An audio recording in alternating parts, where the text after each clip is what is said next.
Thank you very much, Kristen, and thank you to you and John for the invitation. So my first HBES was in 1998, almost 20 years ago now, and I had no idea then that one day I'd be up here on the podium, so it really is an honour to be here. And having been to this conference for so many years now, it's really nice to look out and see friends too, and colleagues whose work I admire. Sometimes even friends whose work I admire too. I think you really do get to know who your friends are when you give a plenary at 9 in the morning too, so thank you for getting out of bed this morning. Hopefully my presentation is going to come up any moment now. Okay, so it's going to be a talk of two halves. I'm going to talk about this quote in a moment. I have stolen my title, incidentally, from a demographer. But let me first of all show you a different quote. This is my favourite quote in all of social science. It is, "God has chosen to give the easy problems to physicists." This was published in a book in 1975 with the rather unprepossessing title of An Introduction to Models in the Social Sciences. So the idea behind this quote is that the physicists have got the easy problems. Trying to work out the origins of the universe is really child's play in comparison to trying to understand why humans do the things that we do. And their solution is to use an interdisciplinary perspective to understand human behaviour, although I don't actually think they used that word. Probably it wasn't such a buzzword in the 1970s. And that essentially is going to be the theme of the first half of this talk. We need to use an interdisciplinary perspective in order to truly understand why we do the things that we do. The theme of the first half of the talk is that we need to use an interdisciplinary perspective to understand human behaviour. This means uniting across all of the human sciences, across the social sciences, the biological sciences, epidemiology, and so on. And we need to build bridges across these disciplines in order to truly make progress at understanding human behaviour. I think evolutionary behavioural scientists already have a real advantage here. Already we are relatively interdisciplinary. We often use evolutionary biology in combination with whatever social science discipline we happen to associate with. But we still think that we need to go further. This, I think, is a good metaphor for the current state of the human sciences. So you may know the story of the blindfolded people who were feeling an elephant.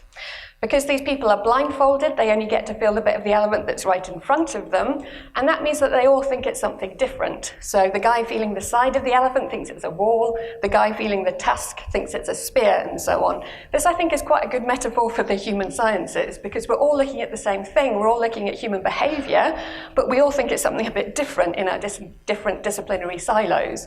And we really need to come together to take those blindfolds off in order to make progress on understanding human behaviour. And I think why this is so important is because diversity is important in understanding human behaviour. Diversity in theory, methods, research questions, the population that we study, and also in perspective, as I'll talk a bit more as I go through the first half of this talk. So on to demography. So really I think we need to unite all of the human sciences. Obviously that's a really big task, and I'm going to just talk about the first baby step of integrating the evolutionary behavioural sciences more with demography, one of the social sciences, because that's what I've been doing for the last 15 years. I first came across this quote in the context of a plenary given by a demographer. In the mid-1990s, the European Population Conference, a plenary was presented about why demographers need theory. So demography is a discipline which recognises it doesn't really have any theoretical framework of its own. It's a very data-driven discipline. And periodically, demographers get concerned about this and talk about integrating theory into what they do. Something else I'm going to pick up on in a moment. Just to make clear what is demography, in case anybody doesn't know. So demography is essentially the study of human populations, their size, their structure, and how they change over time through the processes of fertility, mortality, and migration. Or, as I like to tell my students, sex, death, and passion wrapped up in indicators. Another quote from a demographer. And the reason I use this quote is because demography maybe has a somewhat dry reputation as being a number-crunching discipline that is perhaps not that interesting, which is, of course, not true. Lionel Shriver really gets the discipline. She's the novelist who wrote the well-known book We Need to Talk About Kevin a few years ago. She's actually written a novel about demography, which features academic demographers going to demographic conferences and is really quite exciting if you're a demographer. But I think she really gets demography, despite its dry number-crunching appearance. It studies things that are really important to people and in terms of politics and wider society too. Perhaps particularly important at the moment, given political situations in the US and the UK. So, evolutionary biology and demography actually have a long history. You all know who one of the guys on this slide is. Just out of interest, how many of you know who the other one is? Okay, some of you do. This is Robert Thomas Malthus. Clearly I am among friends, which is nice. So this is Malthus.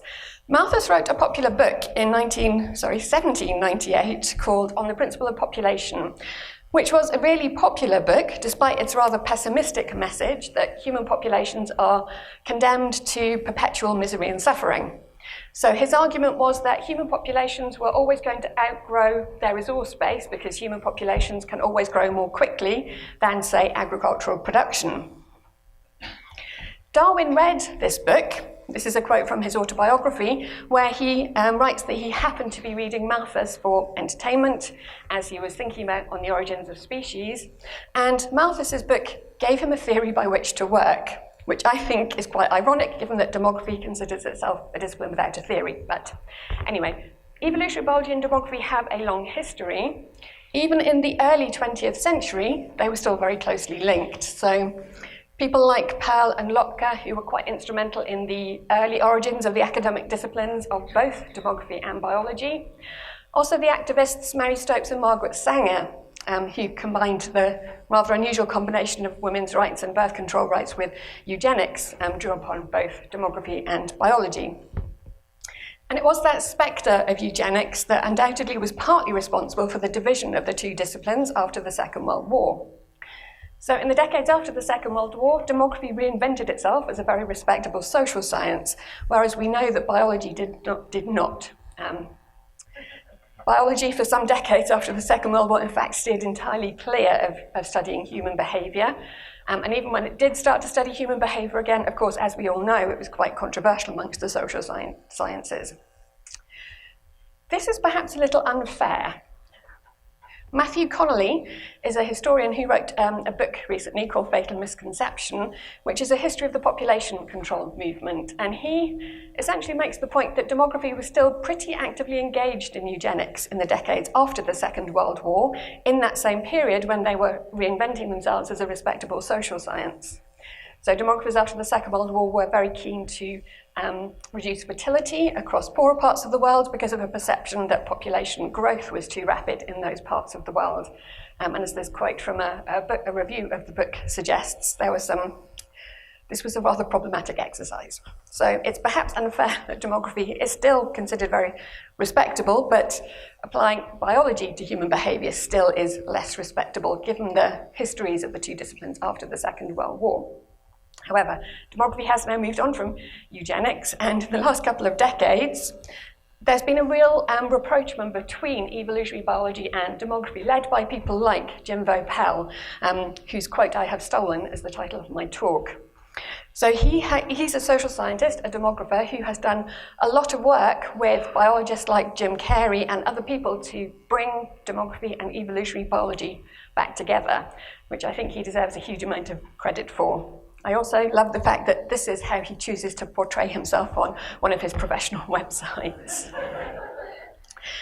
So he argues that nothing in biology, the eminent biologist Dushansky asserted, makes sense except in the light of evolution. It is equally valid to say that nothing in evolution can be understood except in the light of demography. So the sub-theme of this half of the talk is that the evolutionary sciences really need to become demographers and to start understanding demography better. Not a new argument. The biologists Jessica Metcalf and Samuel Pavard made this argument for all of evolutionary biology recently, well, a few years ago now, in Tree, making the point that the processes which underlie evolution are differential fertility, mortality. This is demography. So evolutionary biologists really need to be demographers and understand these underlying demographic processes. So the Reunification of biology and demography has also been helped out considerably by evolutionary anthropologists. So within the evolutionary behavioral sciences too, there has certainly been a movement to bring a lot of demography into the discipline, including by people in this room. So I don't want to make any claims for novelty here.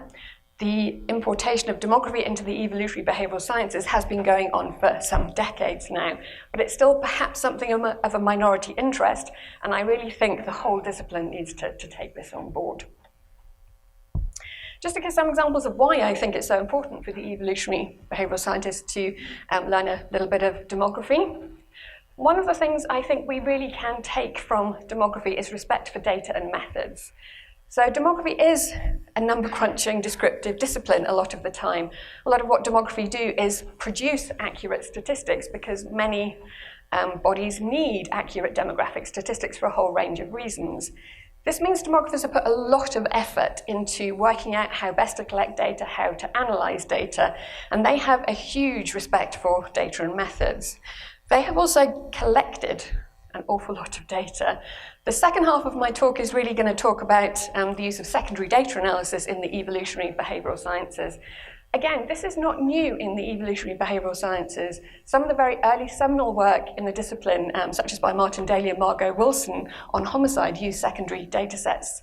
But again, I think it's something of a minority interest that could be used more within the discipline. And there really is so much data out there which could be used. The UK seems to be particularly good at collecting this kind of data. We have 4 cohort studies now, which have followed cohorts of individuals over time since the 1940s, 50s, 70s, and 2000. Many other kinds of data sets too, which are largely readily accessible to anybody who wants to analyse them. Just as an example of a special survey, the National Survey of Sexual Attitudes and Lifestyles is they've now done the survey 3 times over a number of different years. It's not longitudinal, but it has data from different time periods. As far as I'm aware, it's never been used by the evolutionary behavioural sciences, but it has a wealth of data that could be of use to us. And there are just so many other examples of data sets that we could use. I'm going to talk more about that in the second half, so let me just move on from that. So I think the other thing that demography can bring into evolutionary biology is just knowledge. They've spent a lot of time studying fertility, mortality, marriage, migration, and so on. We can really build on that knowledge and use it